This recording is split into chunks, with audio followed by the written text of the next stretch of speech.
isn't real life.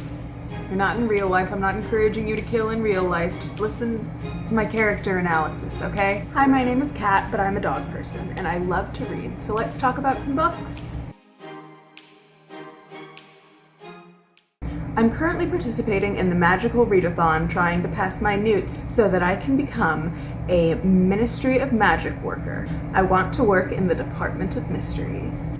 I didn't happen to write down the name of our main character, so I'm just gonna refer to her as our main character. I was expecting Forest of a Thousand Lanterns to be a lot more like Girls of Paper and Fire. I expected her to be a concubine, actually. I didn't understand the plot as much going in, and I expected her to, meet up with the Emperor and start a real relationship with him right away.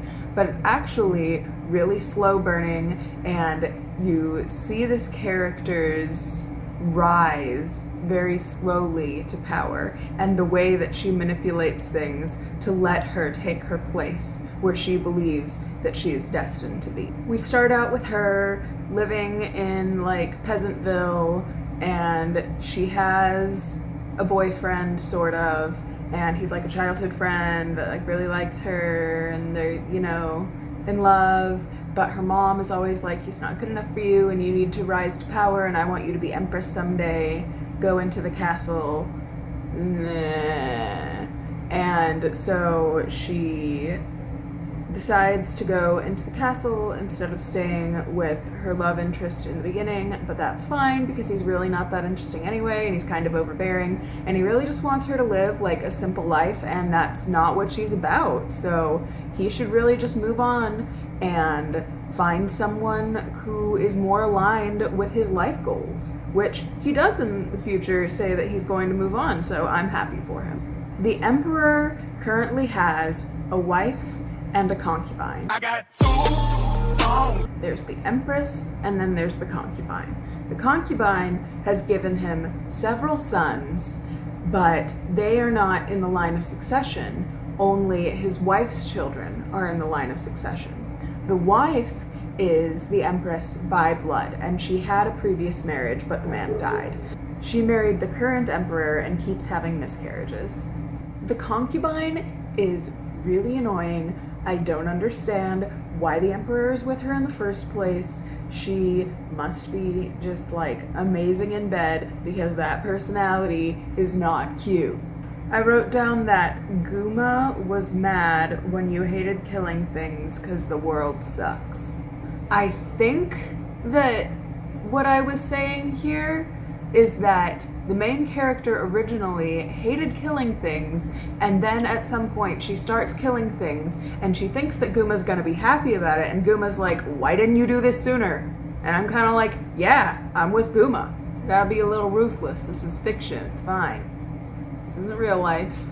You're not in real life. I'm not encouraging you to kill in real life. Just listen to my character analysis, okay? Our main character is in tunnels somewhere at some point, and she feels compelled to kill this rat and eat its heart, and she gains power. And it's just really, interesting. This book gets pretty ruthless. At one point, the concubine attacks our main character and scratches her face, and they try and repair it with some lifeblood, and it looks fine. But as the story goes on and our character starts doing darker and darker things that she hears the voices in her head telling her to do, she starts to get bloody gashes on her face that no one else can see, and they disappear, but they show up in the middle of the night and will scare her, and she'll wake up with blood all over her pillow.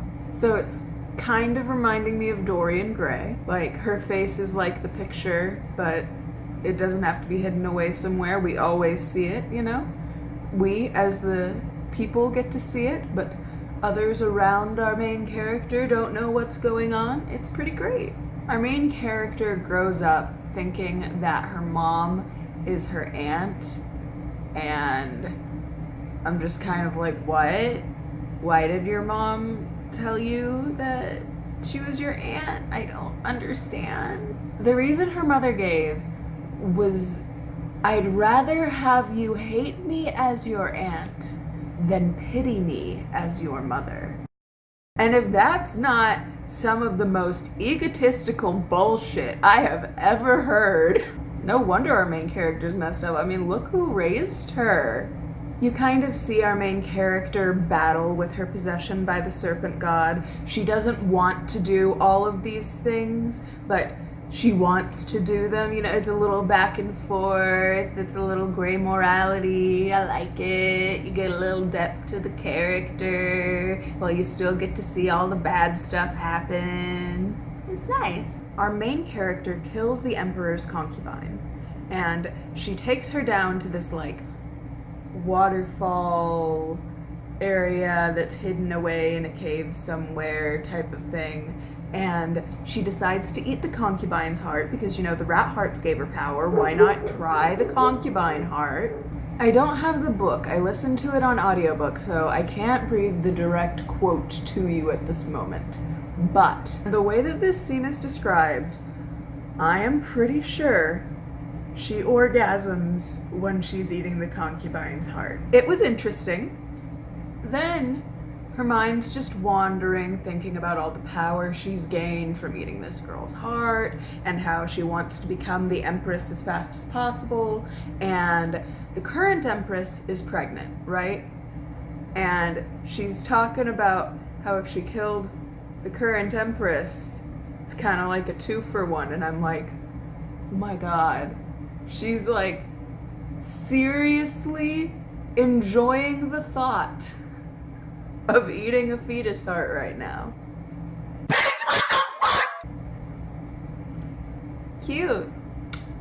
There's a quote later that's like, you leave pieces of yourself in the ones you love. All those hearts you ate were not from people that loved you. Her mom dies, and she finds out by someone like just telling her, and she just like accepts it. She's just like, oh, I knew that my mother was dead. How did she die? What happened? I'm so confused. Did I miss something? I probably missed something. Did you read this book? Do you know what happened? I am so confused on her mother's death. Was it that the serpent god killed her because he didn't have use for her anymore? Is that what they're implying? The serpent god sends her a servant that serves her and helps her in battles and like helps her kill people and poisons the empress, and it's really great. I like the, you know, little servant guy going around. Kind of reminds me of the little Raven in Maleficent, or just, you know, any villain sidekick. I really like having this anti-hero to follow around. It's a nice change of pace. The empress has been poisoned by our main character's little servant dude. They wind up saving her, and she just like kind of dies a slow death. You know, she just has like really lowered health, and she dies by the time the kid is like 3 or something. This girl plays a slow game. She waits this out. She eventually decides like, oh, you know, I'll just let her live for the last few years. It'll be fine, whatever. But when she's talking to the Empress, right after the Empress gives birth to this child, the Empress is like, I won't ask you to care for her. And like our main character's sitting there thinking like, good, because like first chance I get, she's getting shipped off. Get that thing away from me! I hate things that crawl!